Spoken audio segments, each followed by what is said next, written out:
इस वीडियो में हम डिस्कस करेंगे कि कार्यशील पूंजी क्या होती है और उसको प्रभावित करने वाले घटक कौन से होते हैं। नाम से ही पता चल रहा है, कार्यशील, व्यवसाय को कार्यशील बनाने के लिए, लगातार चलते रहने के लिए जो पूंजी की जरूरत है, यानी कि जो रूटीन के खर्चे हैं, रूटीन नेचर की जो एक्सपेंडिचर्स हैं, दैनिक खर्चे हैं, उनको करने के लिए जिस पूंजी की जरूरत है उस पूंजी को कार्यशील पूंजी के नाम से जाना जाता है। तो व्यवसाय की दैनिक गतिविधियों के लिए प्रयोग की जाने वाली पूंजी को कार्यशील पूंजी कहा जाता है। ये आप नोट कर सकते हैं। अब आगे, ये वो पूंजी होती है जो कि चालू संपत्तियों में निवेश की जाती है, यानी कि जो करंट एसेट्स में जो निवेश की जा रही है वो कार्यशील पूंजी कहलाती है।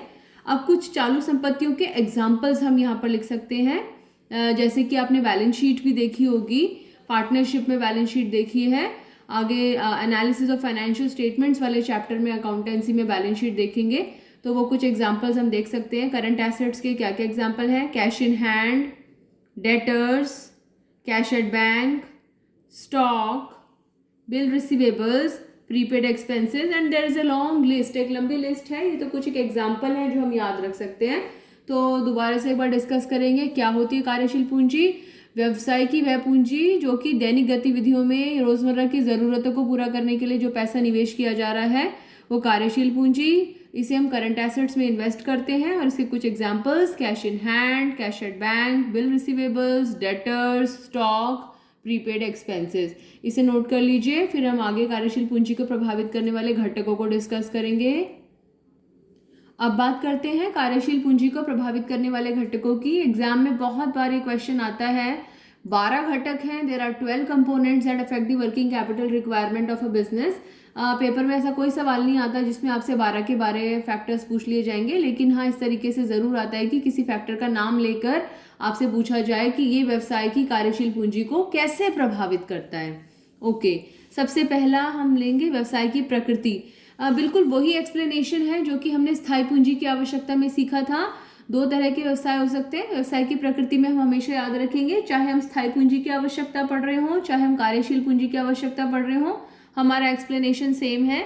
क्या एक्सप्लेनेशन है? कि व्यवसाय की प्रकृति में 2 तरह के बिजनेस हो सकते हैं। निर्माणी संगठन हो सकता है या फिर व्यापारिक संगठन हो सकता है। अगर वो एक निर्माणी संगठन है तो कार्यशील पूंजी की आवश्यकता अधिक होगी। फॉर एग्जाम्पल मेट्रो प्रोजेक्ट, हमें वहाँ पर जो छोटे मोटे खर्चे, जैसे जैसे व्यवसाय बड़ा है, कंस्ट्रक्शन करनी पड़ रही है, ज़्यादा मजदूरी देनी पड़ रही है, ज़्यादा कच्चा माल खरीदना पड़ रहा है, तो ऐसे में हमारी कार्यशील पूंजी की आवश्यकता अधिक होगी।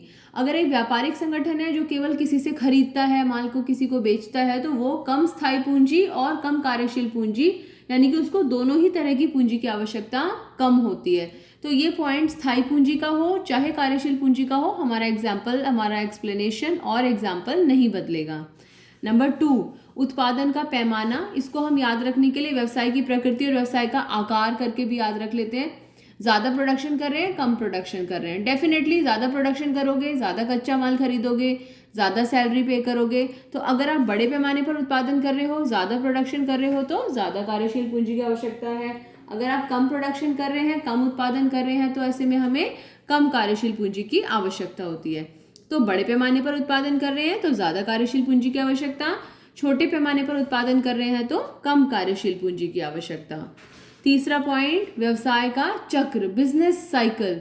बिजनेस साइकिल, तेजी और मंदी, बूम और डिप्रेशन, जैसा कि हमने वहाँ सीखा था वित्तीय निर्णय को प्रभावित करने वाले कारकों में। यहाँ पर भी तेजी और मंदी। तेजी के दौर में हर वस्तु के दाम ज़्यादा है, और अगर हर वस्तु के दाम ज़्यादा हैं तो आपको ज़्यादा पेमेंट करनी पड़ रही है।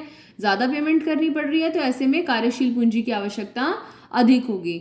वहीं मंदी के दौर में अगर हमें कम पेमेंट करनी पड़ रही है तो हमारी कार्यशील पूंजी की आवश्यकता कम होगी, हमें कम कार्यशील पूंजी से काम चलाना पड़ेगा। तो ये आप नोट कर सकते हैं। तेजी के दौर में उत्पाद की मांग भी ज़्यादा होती है, हर चीज़ की कीमत ज़्यादा है, उस प्रोडक्ट की डिमांड भी ज़्यादा है, इसलिए हम ज़्यादा उत्पादन करेंगे और इसके लिए खर्चे भी ज़्यादा होंगे और इसलिए हमें अधिक कार्यशील पूंजी की आवश्यकता होगी। ये एक और एक्सप्लेनेशन है जो हम अपने दिमाग में रख सकते हैं। 2 तरह के एक्सप्लेनेशन, एक तो तेजी के दौर में हर वस्तु के दाम अधिक हैं तो हमें ज़्यादा पेमेंट करनी होगी। दूसरी बात, तेजी के दौर में हर वस्तु की डिमांड भी ज़्यादा होती है, ज़्यादा डिमांड, ज़्यादा प्रोडक्शन, ज़्यादा खर्चा, ज़्यादा कार्यशील पूंजी। तो 3 पॉइंट्स अभी तक हमने डिस्कस किए हैं। व्यवसाय की प्रकृति, उत्पादन का पैमाना और व्यवसाय का चक्र। व्यवसाय की प्रकृति में क्या याद रखना है, निर्माणी है या फिर व्यापारिक है। उत्पादन का पैमाना बड़ा है या छोटा है।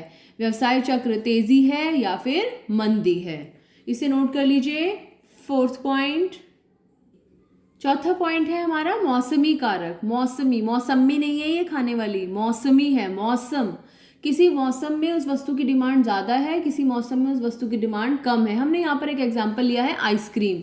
जैसे कि सर्दियों में आइसक्रीम की मांग जो होती है वो कम होती है और गर्मियों में जो आइसक्रीम की मांग होती है वो अधिक होती है। जिस मौसम में जितनी मांग होगी उसी के हिसाब से उत्पादन करोगे। ज़्यादा उत्पादन करोगे तो कार्यशील पूंजी की आवश्यकता अधिक होगी और कम उत्पादन करोगे तो कार्यशील पूंजी की आवश्यकता कम हो जाएगी। तो जिस मौसम में उत्पाद की मांग ज़्यादा है उस मौसम में हम उत्पादन भी ज़्यादा करेंगे। उत्पादन ज़्यादा करेंगे, खर्चे ज़्यादा होंगे, खर्चे ज़्यादा होंगे तो कार्यशील पूंजी की आवश्यकता भी ज़्यादा होगी। और विलोमतः है, reverse of it. Fifth point, उत्पादन चक्र। उत्पादन चक्र का मतलब है कितनी देर में हमारा जो पैसा है वो कच्चे माल से, मतलब हमने कच्चा माल खरीदा, उसको बनाया, उसको बेचा और फिर बाजार में से वो पैसा लौटकर हमारे पास आ गया ताकि हम फिर से उसका इस्तेमाल कर सकें। तो जिस प्रोडक्ट का उत्पादन चक्र जितना बड़ा है वो पैसा उतनी देर तक उसमें फंसा रहेगा, उस प्रोजेक्ट में फंसा रहेगा। तो इसलिए हम यहाँ पर दो चीज़ों का उत्पादन चक्र डिस्कस कर सकते हैं। फॉर एग्जाम्पल ब्रेड और दूसरा मेट्रो प्रोजेक्ट। ब्रेड और मेट्रो प्रोजेक्ट, ब्रेड बनाने में आज ब्रेड बनाती है कंपनी, बाज़ार में लेकर आती है, सुबह बनाती है, शाम तक मार्केट में बिक जाती है और उससे हमें पैसे रिकवर हो जाते हैं। तो लगभग 2 या 3 दिन में जितना पैसा हमने उसमें कच्चे माल में लगाया है वो लौट कर हमारे पास आ जाता है और फिर से हम उसका इस्तेमाल कर सकते हैं कुछ कच्चा माल खरीदने के लिए। तो इसलिए ब्रेड का जो उत्पादन चक्र होता है वो बहुत ही छोटा होता है। जबकि मेट्रो प्रोजेक्ट की अगर हम बात करें तो किसी भी जगह पर अगर मेट्रो पिलर्स बनाए जाते हैं, खुदाई की जाती है, मेट्रो पिलर्स बनाए जाते हैं, रेलवे ट्रैक बिछाया जाता है, फिर वहाँ मेट्रो चलती है तो सालों भी लग जाते हैं, बहुत महीनों लग सकते हैं, बहुत समय लगता है। तो ऐसे में उस बीच में जो वहाँ पर मजदूर काम कर रहे हैं, जो कच्चा माल आ रहा है, उन सब के लिए तो हमें पैसे की ज़रूरत है ही। तो जिस प्रोडक्ट का उत्पादन चक्र इतना बड़ा होता है उस दौरान अब मेट्रो प्रोजेक्ट में पैसा लौटकर कब आएगा, जब वहाँ पर ट्रेन चलने लगेगी, टिकटें बिकने लगेंगी और हमें पैसा रेवेन्यू आने लगेगा। तो तब तक हमें इंतज़ार करना होगा और वो जो हमारे कार्यशील पूंजी की आवश्यकताएं हैं उसको पूरा करने के लिए हमें कहीं बाहर से पैसा लेकर आना पड़ेगा। तो जिस प्रोडक्ट का उत्पादन चक्र जितना छोटा होता है वहाँ पैसा उतना जल्दी जल्दी लौट के हमारे पास आता है। तो ऐसे में कार्यशील पूंजी की आवश्यकता कम होती है। लेकिन अगर किसी प्रोडक्ट का उत्पादन चक्र बहुत बड़ा है तो वो पैसा ज़्यादा समय तक वहाँ फंसा रहता है और हमें उतने समय में अपने खर्चे चलाने के लिए कार्यशील पूंजी की आवश्यकता पड़ती है, हमें ज़्यादा कार्यशील पूंजी चाहिए होती है। हम इसको लिख सकते हैं कि यदि उत्पादन चक्र छोटा है तो कार्यशील पूंजी हमारे पास जल्दी जल्दी वापस आती है। ऐसी परिस्थिति में हम कर्म कार्यशील पूंजी से भी काम चला सकते हैं। उत्पादन चक्र का मतलब क्या है कि जो निवेशित पैसा है वो कितने समय में लौटकर हमारे पास आता है।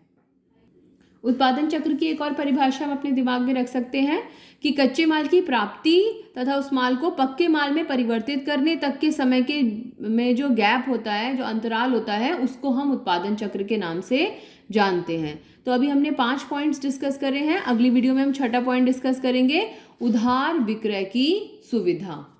पहले यहाँ तक नोट कर लीजिए।